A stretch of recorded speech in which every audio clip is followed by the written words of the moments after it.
Hello there. The life of Pastor Charles Stanley.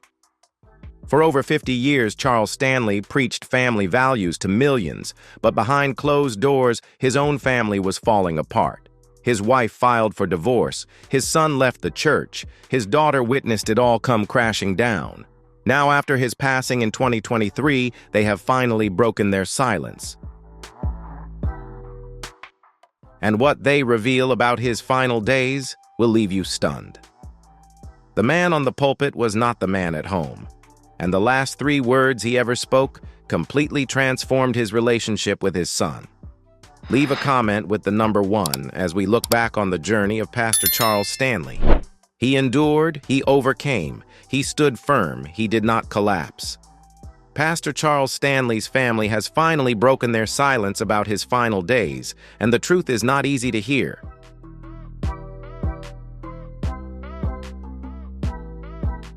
Charles Stanley was born on September 25, 1932, in Dry Fork, Virginia, during the Great Depression. When he was just 9 months old, his father passed away, suddenly at the age of 29. His mother, Rebecca, had to raise him alone during one of the most challenging times in American history. That loss left a deep void in Charles's heart. He often spoke about the feeling of growing up without a father. This later shaped the way he preached about God as a father who never leaves, never forgets, and never turns his back on you.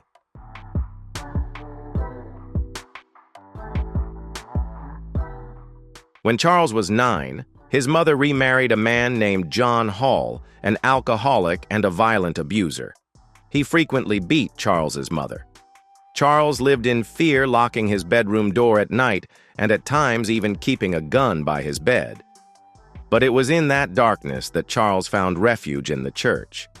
Though he would later become a Baptist pastor, his Pentecostal roots, with their powerful sermons, loud prayers, and intense emotions, left a lasting imprint on him.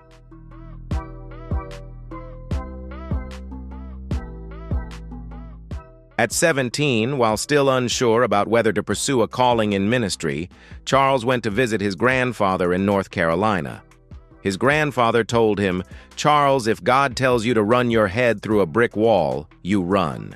It's God's job to make a way." That statement became his life motto: obey God and leave all the consequences to Him.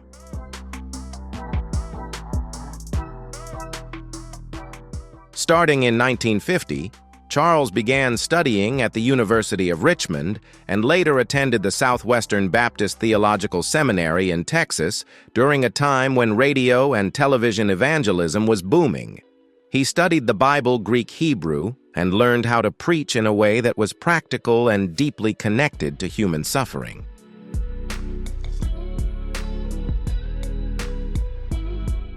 In 1957, at the age of 25, Charles became the pastor of a small church in North Carolina, earning just $75 a week, but he was full of passion.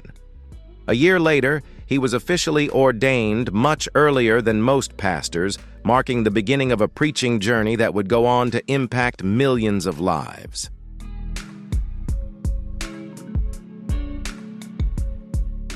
In 1969, he accepted the position of associate pastor at First Baptist Church of Atlanta. At the time, the church was deeply divided. During one meeting, he was even punched, but he didn't give up. After 2 tense years, on October 1, 1971, he was elected senior pastor, a painful victory, but also a pivotal turning point in his life and ministry.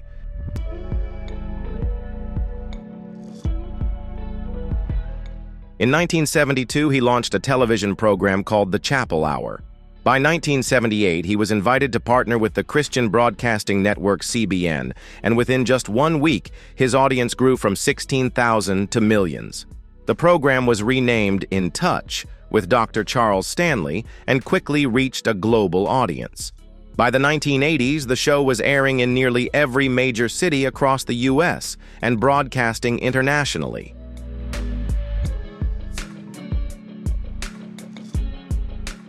By the early 1980s, Charles Stanley's program was airing on television in most major cities across the United States.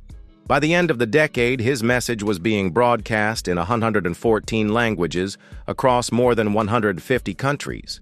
But that media empire didn't begin with a camera lens. It began in the classroom.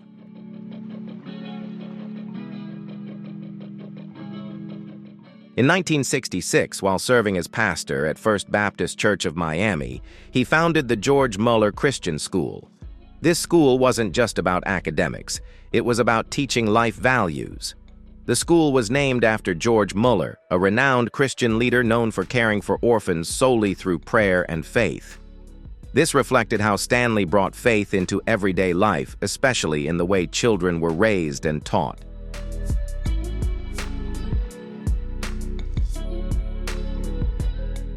In 1968, he left Miami for Bartow, Florida, and then moved to Atlanta in 1969. There, the church membership grew from around 5,000 to 3 times that by the 1990s. In 1997, he made a controversial decision to sell the church's downtown Atlanta headquarters and move to the suburbs of Dunwoody. The new modern church building could hold 3,000 people.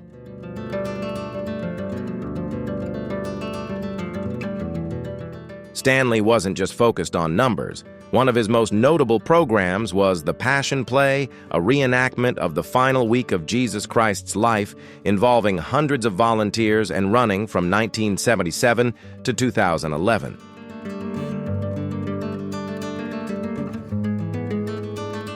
In 1978, thanks to CBN's satellite network, InTouch with Dr. Charles Stanley officially launched. Within just 1 week, Stanley's face appeared all across America, something unprecedented for a pastor at that time. In 1982, he founded InTouch Ministries as a non-profit organization, ushering in a new era of independent and freely expanding media ministry.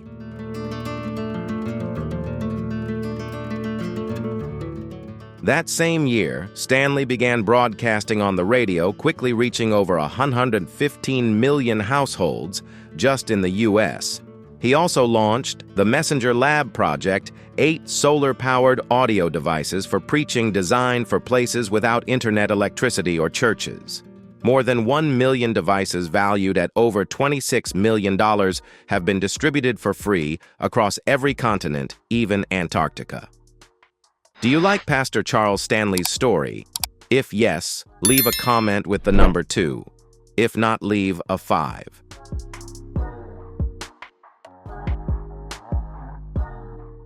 In 1984, Stanley became the president of the Southern Baptist Convention (SBC) amid deep divisions within the denomination over debates about the absolute authority of the Bible.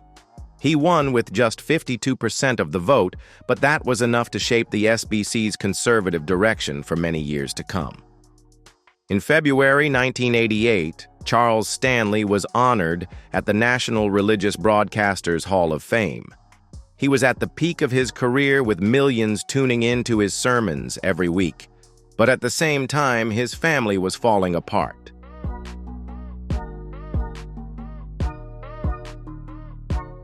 In 1989, while praying in a hotel in Kansas City, he saw a series of satellite antennas. He recalled that God gave him a message. Use this method to spread the good news across the world. But while his sermons were reaching everywhere, the preacher himself was falling apart.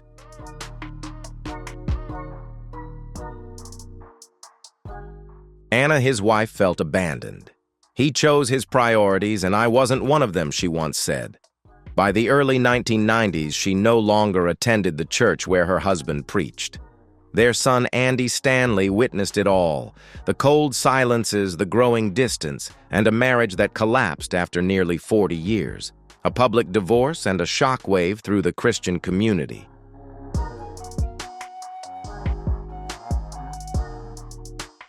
In June 1993, Anna filed for divorce using the initials A.J. Stanley. Though she didn't use her full name, everyone knew it was her. The Christian community was shocked the man who had preached about marriage and family was now divorcing. Some churches stopped broadcasting his sermons. Some leaders called for his resignation. Charles Stanley himself once said that if he divorced, he would leave the ministry. But when it happened, he remained on the pulpit. Even his son, Andy Stanley, left the church and the legacy he was supposed to inherit.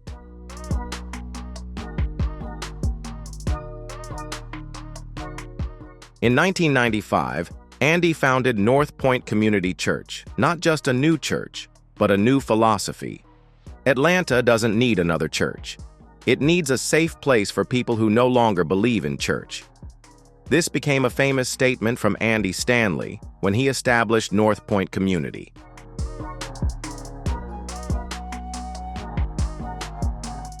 In its first year, more than 4,000 people attended. Today, North Point has over 43,000 members across multiple campuses, a separate empire completely independent from his father's ministry. It was also a not-so-subtle message to everything that his father's ministry, Charles Stanley's, represented.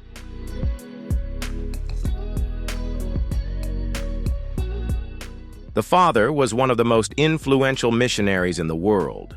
The son built one of the largest churches in America, and they no longer spoke to each other. The rift between Charles and Andy became a hot topic in Christian media. Some blamed infidelity, others pointed to mental health issues, power struggles, or jealousy. But whatever the cause, the silence between father and son became a symbol of a deep fracture within Christian leadership.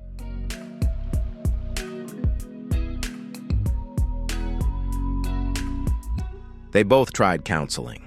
In one therapy session, Andy asked, "When should I give up on my father?" The counselor replied, "When your Father in heaven gives up on you." That answer moved them both deeply. After that, they began to talk again. One lunch changed everything. Charles looked at Andy and said, "I don't want us to end up like other fathers and sons." Andy gently replied, "Neither do I, Dad."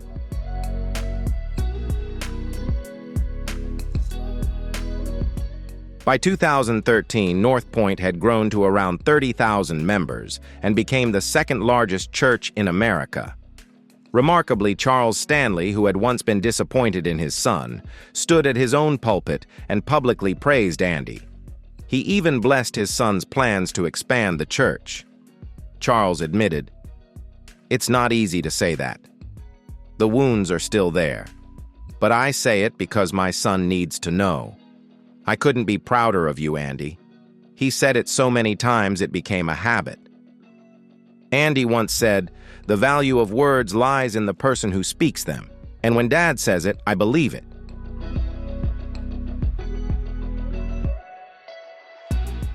On Saturday evening, April 15, 2023, just 3 days before his passing, Charles Stanley sat in his old leather chair, too weak to stand, but his mind still clear. Andy visited as usual, knelt beside him and prayed. But this time, Charles interrupted. "Can I pray for you?" It was the only time he ever did that. And it was the last. After the prayer, Charles looked at his son and said once more, "I couldn't be prouder of you, Andy." Those were the last words he spoke to his son. At 7:30 a.m. on April 18, 2023, Charles Stanley passed away at the age of 90.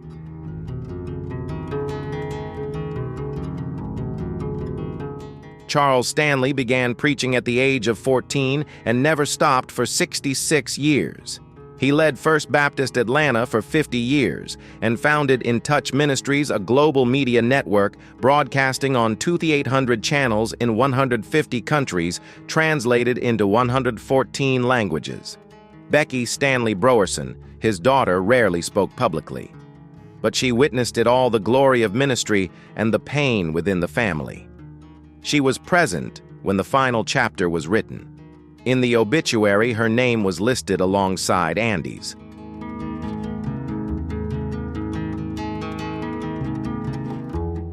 InTouch did not die with Charles.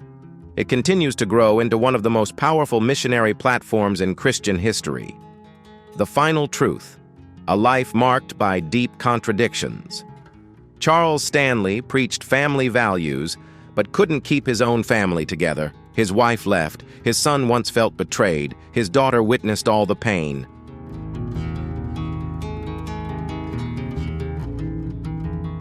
He preached about healing, but he also had to learn to heal himself. Raised in violence, he became tough, a trait that made him a giant on the pulpit, but difficult to live with. And that very paradox didn't weaken his message, it made it more real.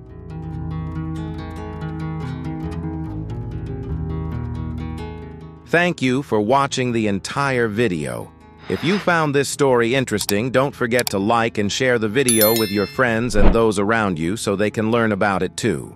Please leave a comment below to let us know your thoughts, and don't forget to subscribe to the channel so you won't miss any other exciting videos. See you in the next videos.